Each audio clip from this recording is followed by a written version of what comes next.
microcasting for your city. Talkapolis.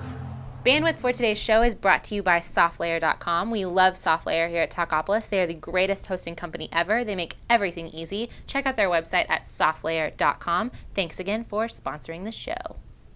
Also by Nashville Violins, the string player's #1 choice for their string instrument needs. Nashville Violins offers everything from lessons to repairs. Make sure you check them out at NashvilleViolin.com.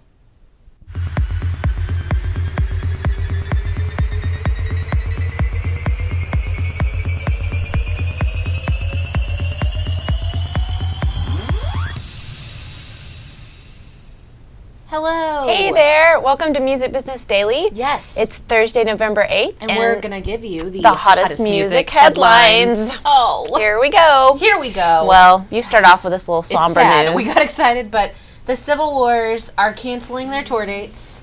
They're also maybe canceling, I don't know if they're canceling They're using their divorce relationship. language. They are. I don't know what that means because they're not married to each other. They're married not. to other people. They're married to other people. Joy Williams and John Paul White. They are the Civil Wars. They're this cool little duo. They sing together. They've won a Grammy. She had a baby this summer. Exactly. And they came out on their website. They said, we're really sorry. We're canceling our tour due to internal discord and irreconcilable differences of ambition.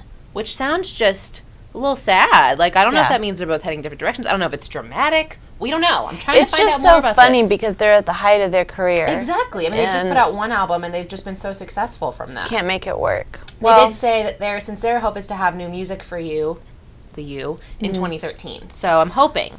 I'm really hoping. But I don't know if that's going to happen. I feel like if you're canceling when all these people have already bought tickets, it's a lot for fans to still support you after just taking a big break all of a sudden. They said if you, they said we're really sorry that it's so soon. They said if you bought tickets, we're going to refund those. If you bought travel accommodations, send us your, basically your invoices and we'll do our best to reimburse you. So I thought that was really good. I mean, they've been handling it well, but it's still just like everyone's kind of wondering why.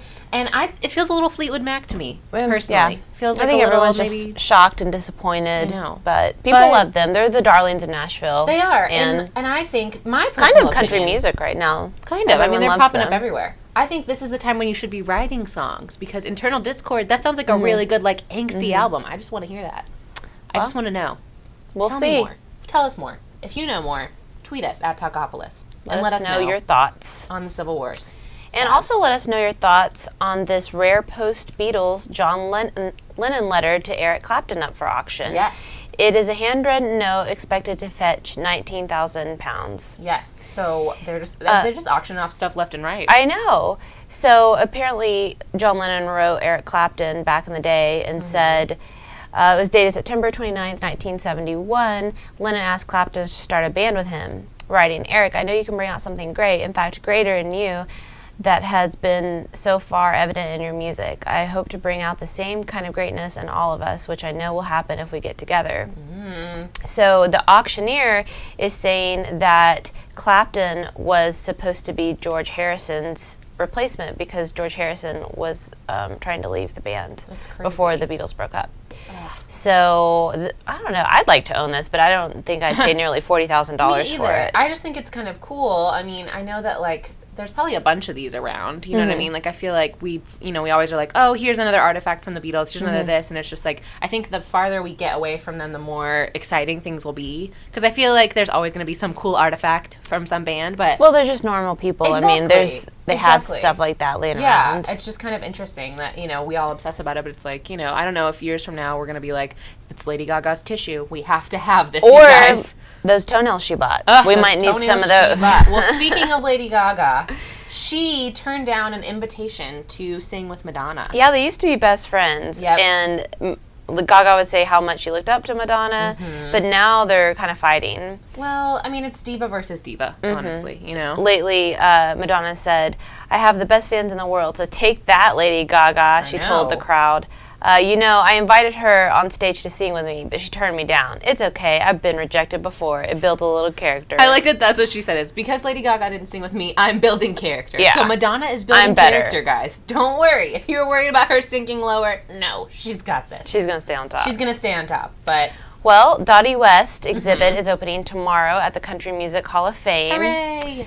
I can't wait to go to this. I remember know. watching the Dottie West documentary when I was a little kid, like in the early 90s. It happened right after her 1991 car crash when she was going to the Grand Ole Opry. And I think that's when the documentary came out. But I think this will be really cool. You know, she's won a Grammy before, and she used to duet with Kenny Rogers.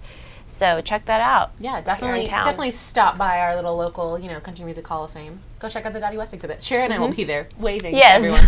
Welcome. Handing out our Representing business Talkapolis. cards, obviously. Well, Lil Wayne, always in the news. In trouble again. In trouble again. We reported on this a few weeks ago because he has a documentary, basically, or it's not even a documentary, it's kind of a film that was made about him. Right, it's Quincy Jones, his son, was making a documentary about Lil Wayne's music. Yes. And at first, Lil Wayne was involved in the project, and then at the very last minute, he pulled out and said he didn't like the way the film was going. Right. He wasn't going to get to make the changes that he wanted. So they've been suing each other, and Quincy Jones, the third one, and he's going to get $2 million. Yeah. Well, that's a pretty penny from Lil Wayne. Lil Wayne could have fought harder. He could have showed up to court when he was supposed to and told his side of the story, but instead he went to a basketball game. Priorities. I mean, exactly. The documentary $2 million, that you've been fighting chump change. for the edit, or you could go see some basketball. I don't know. Whatever matters to Basketball. you. But yeah, so he'll be forking that over. I just want to see the film. I want to know, was it scandalous? Was it? It said it didn't put him in a good light, and that's why he was fighting it. Well, darn. I mean, he is.